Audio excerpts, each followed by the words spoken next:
जय माता दी दोस्तों।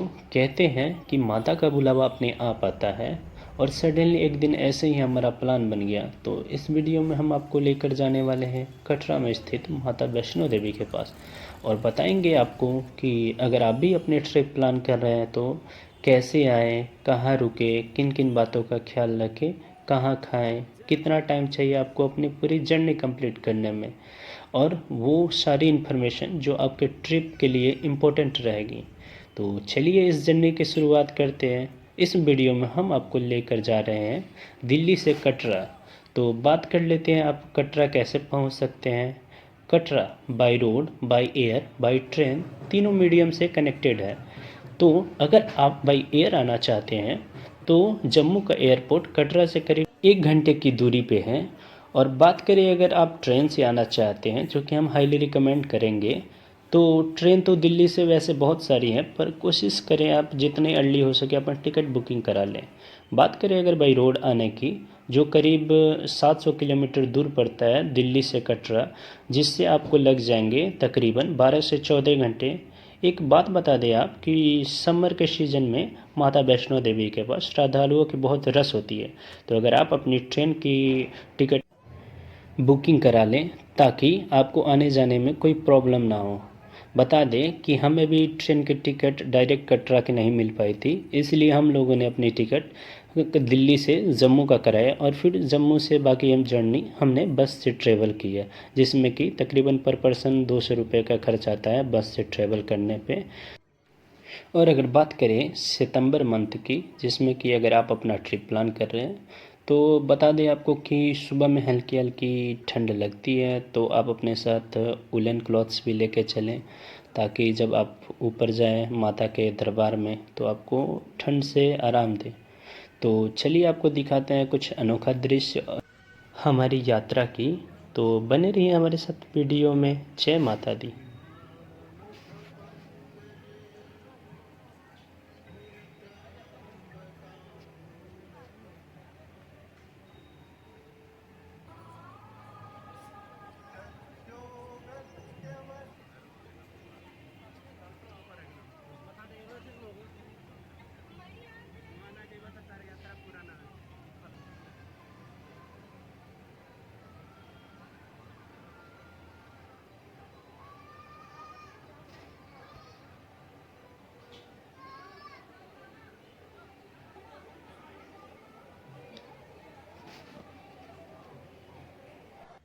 तो हेलो फैमिली, स्वागत है आप सबका हमारे चैनल नोमैडिक परिंदा पे। और आज हम लेकर चलने वाले आपको कटरा में स्थित माता वैष्णो देवी के पावन यात्रा पे। तो अभी हम पहुंच चुके हैं हमारे जम्मू के रेलवे स्टेशन पे और यहाँ से मात्र 50 मीटर की दूरी पे हमारा बस स्टैंड है, जो कि हमें कटरा तक ले जाएगा। तो बात करें हम बस की किराए की, तो वो पर पर्सन 200 रुपये के तकरीबन कॉस्ट पड़ती है।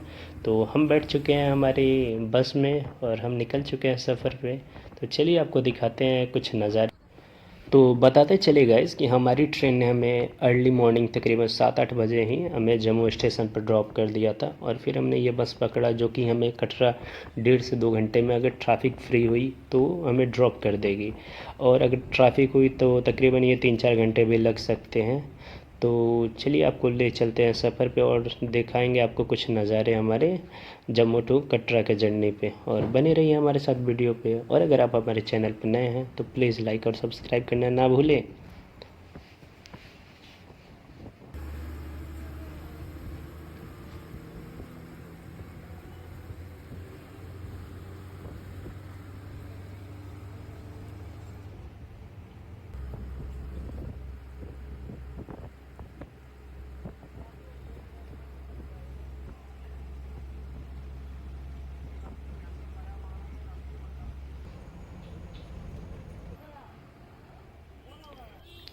तो गैस अभी हम लोग पहुंच चुके हैं आईआईटी जम्मू के पास और यहाँ पे आप देख सकते हैं कि सिक्योरिटी कितनी टाइट है।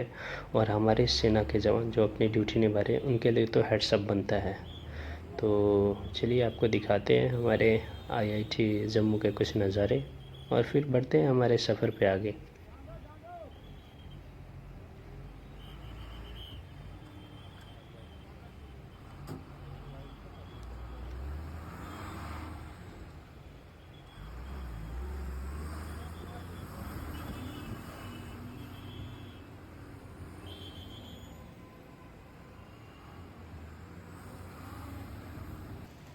तो गाइस फाइनली हम लोग पहुंच चुके हैं कटरा, और आपको एक बहुत ही इम्पोर्टेंट इन्फॉर्मेशन देनी है कि आप जैसे ही कटरा बस स्टैंड पर पहुंचेंगे तो वहां पे बहुत सारे जो कह सकते हैं कि एजेंट होते हैं, ये रूम वाले, वो आपको वहीं से पकड़ के ले जाएंगे कि भाई चलो यहाँ पे रूम बुक कर लो, ये वो।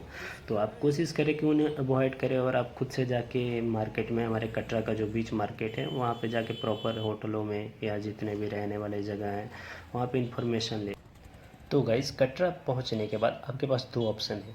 अगर आप अपना सफ़र अगले दिन स्टार्ट करना चाहते हैं तो आप एक रूम बुक कर सकते हैं। आप अपना एक रूम ले लें जो कि तकरीबन 1500 से 2000 के पास पड़ेगा। और अगर आप सेम डे अपना सफ़र शुरुआत करना चाहते हैं तो आपको जो होटल वाले हैं वो एक सर्विस देते हैं जिसमें आपको 2-4 घंटे तक आराम करने को मिलेगा और आप अपना सामान लॉकर में रखवा सकते हैं और फिर आप सेम डे ट्रेवल कर सकते हैं, जो कि आपको 700 से 800 रुपये का खर्च पड़ेगा। और आप भले ही ऊपर 2-4 दिन रहें, वो आपका पैसा एक्स्ट्रा नहीं लेंगे। तो हमने भी यही सर्विस ली हुई थी। फिर हम लोग आगे कटरा में, उन्होंने भैया ने बताया कि आप जाइए रजिस्ट्रेशन करा लीजिए, जिसमें सिर्फ 1 से 2 मिनट लगेगा और ठीक वो कटरा मार्केट के पास ही रजिस्ट्रेशन काउंटर है। तो आप सब वहाँ पे जाएं, रजिस्ट्रेशन काउंट करा लें। और हमने भी ऐसा ही कराया था और आपको वो एक आई कार्ड देंगे फ़ोटो क्लिक करके। फिर हम लोग अपने सफ़र में आगे निकल गए हैं। और बता देगा इसकी, अगर आप अपने साथ कैमरा वैमरा लेके जा रहे हैं तो भाई प्लीज़ उसे आप अपने जो होटल वाले हैं उन्हीं को दे दें, क्योंकि आगे जब आप सिक्योरिटी चेकअप के लिए जाएंगे, जो गेट है हमारे माता वैष्णो देवी का, तो वहाँ पे आपको कैमरा ले जाना प्रोहिबिटेड है। तो आप कोशिश करें कि अपना कैमरा जो है होटल में ही रख दें, नहीं तो फिर आप ऐसे वैसे दुकान पे रखेंगे तो वो फिर आप पे रिस्क आएगा। तो हम लोगों ने कैमरा लिया हुआ था और वहाँ पर जाने के बाद हम लोगों ने यूट्यूब पे देखा था कि नहीं भाई कैमरा अलाउ है। तो हम लोग वहाँ पे जाने के बाद पता चला, सिक्योरिटी वाले बोले कि नहीं भैया आप कैमरा नहीं ले जा सकते हैं, सिर्फ मोबाइल ले जा सकते हैं, अब बाकी कैमरा वो अलाउ नहीं है। तो फिर हमने एक दुकान पे पास ही में पैसे दे के और फिर कैमरा रखवाया। तो आप लोग देख सकते हैं यहाँ पे कितना मनोरम दृश्य है। और ये आप जो जो जाली में ये लाल धागे देख रहे हैं, ये हमारे श्रद्धालुओं की उम्मीदें हैं। और बोल सकते हैं कि यहाँ पे श्रद्धालु बहुत सारे आते हैं और अपनी मन्नतें मांग के जाते हैं। तो उसके मन्नत के बदले एक धागा बनना होता है जो कि बांध देते हैं यहाँ पे। तो चलिए लेके चलते हैं आगे आपको। और आप ये देख सकते हैं कि यहाँ पे कितनी मात्रा में धागाएँ बांधी हुई हैं। तो फाइनली हम लोग पहुंच चुके हैं हमारे श्री माता वैष्णो देवी के गेट पे। और यहाँ पे एंट्री लेने के बाद आपका सिक्योरिटी चेकअप होगा, फिर आपको अंदर अलाउ किया जाएगा और आपकी यात्रा की शुरुआत होगी। तो जैसा कि बता दिया कि अगर आपके पास कैमरे वैमरे हैं तो अपने होटल में ही रख के जाएं।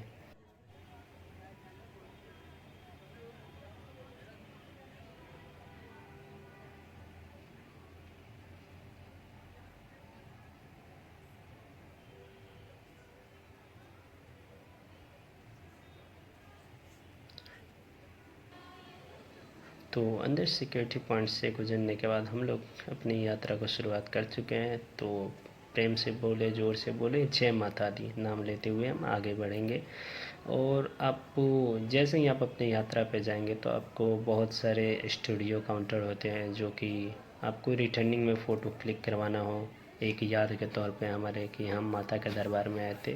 बहुत सारे स्टूडियो मिल जाएंगे आपको, जगह जगह मसाज सेंटर मिल जाएंगे और खाने पीने के लिए भी आपकी बहुत सारी व्यवस्थाएं हैं, होटल्स हैं ऐसे खुले हुए हैं। तो गाइस बात करें सबसे इम्पोर्टेंट पॉइंट की, तो आप अपने साथ ज़रूर 2 सीट कपड़े लेके जाएं, क्योंकि रास्ते में 2 पड़ाव आएंगे जो कि बाणगंगा के नाम से जानते हैं। और माता दरबार पहुंचने के बाद, क्योंकि वहां पे स्नान करके ही माता के दर्शन किया जाता है।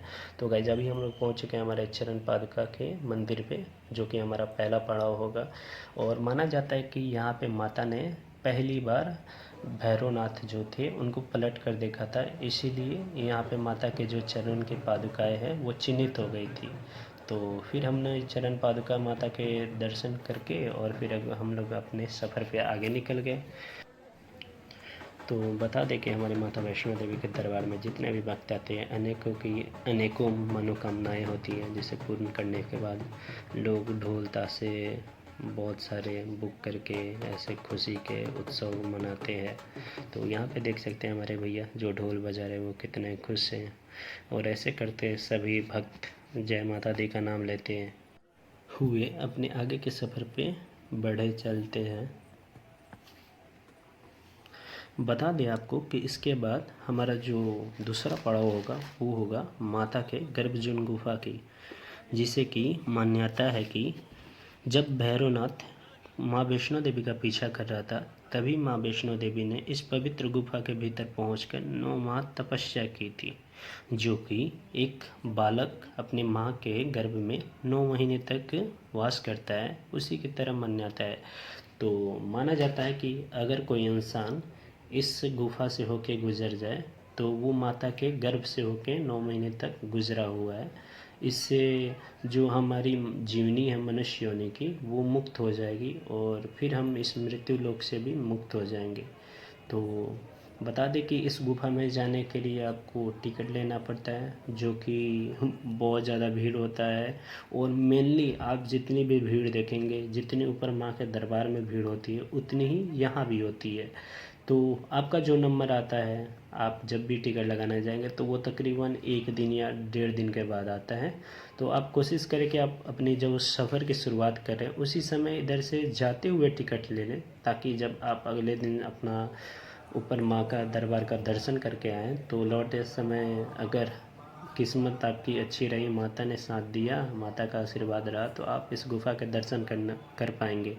नहीं तो आप यहाँ पे रुक के इंतज़ार भी कर सकते हैं 1 दिन से ज़्यादा। खैर मैं बता दूँ कि हमारी जो नंबर थी वो तकरीबन 1.5-2 दिन बाद की थी, पर रास्ते में ऊपर माता के दरबार या माँ का चमत्कार बोले हम, तो हमें एक भाई मिल गया जिसके पास टिकट था और उसके परिवार में सदस्य कम थे।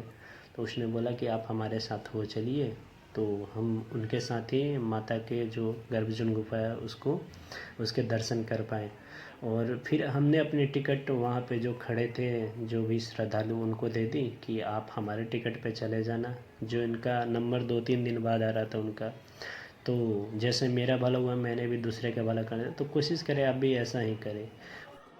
और बता दें कि यहाँ पे जो माता के गर्भजून गुफा की प्रवेश होती है, तो यहाँ पे आपको अपने जितने भी लेदर्स के सामान हैं, मोबाइल्स हैं, सारे आपको रखने पड़ेंगे। ठीक है, तो आप कोशिश करें कि आपका जो फैमिली मेम्बर हो उसे आप दे कर जाए, क्योंकि वहाँ पे लॉकर उकर की रखने की तो व्यवस्था है, पर वहाँ पे बुकिंग जो होती है वो फुल ही होती है। तो कोशिश करें आप अपने किसी फैमिली मेम्बर या कोई है जान पहचान वाला, तो उसे अपना सामान देखा जाए। और यहाँ से दर्शन करने के बाद हम लोग निकल चुके हैं हमारे आगे के सफ़र में। तो बने रहिए हमारे साथ और प्यार से बोलिए जय माता दी।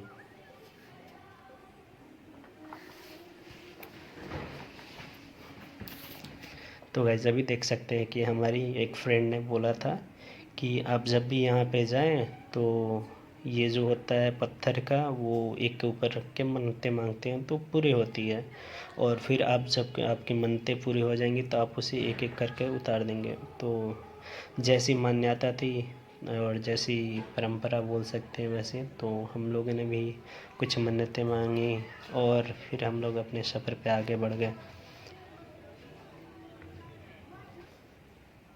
बताते चले गए इसकी जो हमारे माता के भवन जाने का रास्ता है ये 2 प्रकार का है।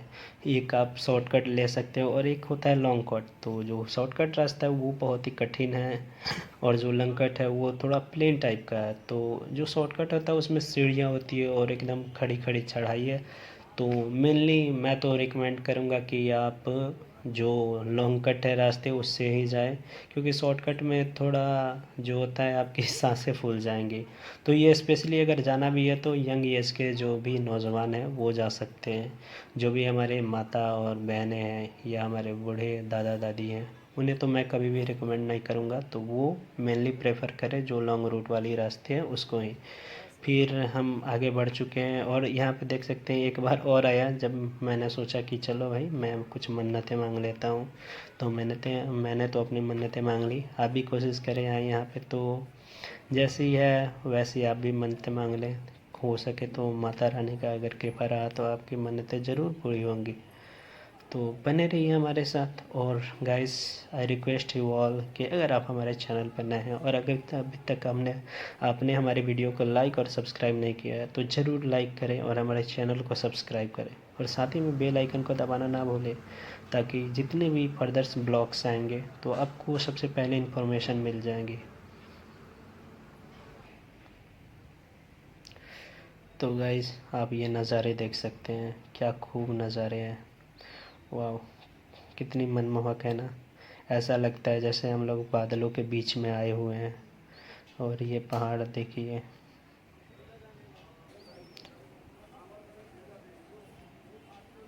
और सेफ्टी की ध्यान रखें तो आप अपने सफ़र पे कभी भी, जहाँ पे पहाड़ है, जो ऊपर पहाड़ी पत्थर वाले गिरने वाली एरिया, वहाँ पे कभी भी रुके नहीं। और फाइनली गाइस, हम लोग पहुँच चुके हैं हमारे माता के दरबार के पास।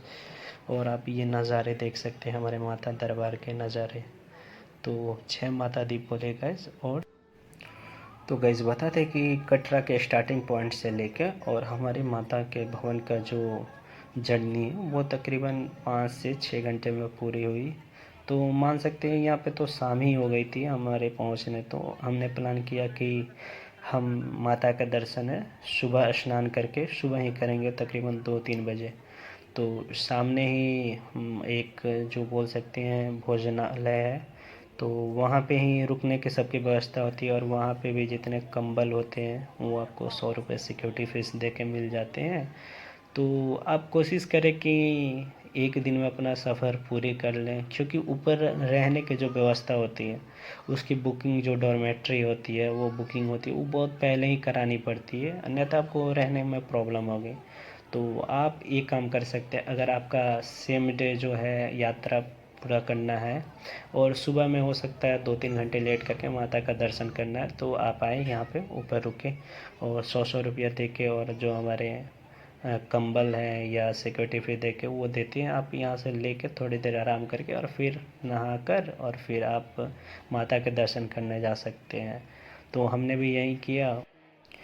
तो गाइस, बता दें आपको कि जो हमारे माता का दर्शन होगा उसके पहले आपको अपनी जितनी भी मोबाइल्स हैं या जितनी भी इधर उधर की चीज़ें हैं उसे आपको नीचे लॉकर में रखना पड़ेगा। तो बस दरबार से तकरीबन 200 मीटर पहले ही लॉकर्स की व्यवस्था है, तो आपको वहाँ पे चाबी मिल जाएगी। आपको अपनी चाबी रखनी है अपने पास, उसमें सामान रख देना है और फिर आपको माता के दर्शन करना। और फिर आपको वापस जाते समय आपको वहाँ से अपने सामान से ले लेनी है और फिर आपको हमारे जो भैरवनाथ है उनके दर्शन करने के लिए निकलना है। तो हमारे जो भैरवनाथ के दर्शन है वो मेनली हम लोग केबल कार से ही करते हैं, तो जिसमें केबल कार की पर कॉस्ट पड़ती है तकरीबन 600 रुपये ऐसे करके, या 800 रुपये के तकरीबन पड़ती है। तो गाइस, बता दें आपको कि जितनी जल्दी हो सके आप तकरीबन सुबह 7 साढ़े 7 से ही हमारे जो केबल कार होती है उसकी बुकिंग स्टार्ट हो जाती है। तो जितना हमारे भीड़ माता के दरबार के दर्शन के लिए हो, तो उससे भी ज़्यादा भीड़ हमारे केबल कार होते हैं उसके लिए होते हैं। तो आप जितनी जल्दी हो सके वहाँ पे आप लाइन में आके लग जाए, ताकि आपकी बुकिंग हो सके टिकट की और आप ऊपर जा सके केबल कार की मदद से और हमारे जो भैरवनाथ हैं उनके दर्शन कर पाए। तो हम लोगों ने यही काम करा था। हम लोगों ने सुबह में 2-3 बजे तकरीबन स्नान करके माता के दर्शन किए और फिर हम लोगों ने 5-6 बजे तक वेट करके और 6:30-7 में लाइन में लगकर और फिर हम लोगों ने केबल कार की मदद से ऊपर पहुंचकर हमने भैरवनाथ के दर्शन करे। और गाइस, इसी के साथ हम लोग फाइनली पहुंच चुके हैं अपने वापस सफ़र के अंत करते हुए कटरा स्टेशन पे। तो गाइस, हमें प्लीज़ बताएं कि हमारा कंटेंट आपको कैसा लगा, और अगर आपको अच्छा लगा तो लाइक और सब्सक्राइब करना ना भूलें हमारे चैनल को। तो मिलते हैं अगले ब्लॉग में गाइस। जय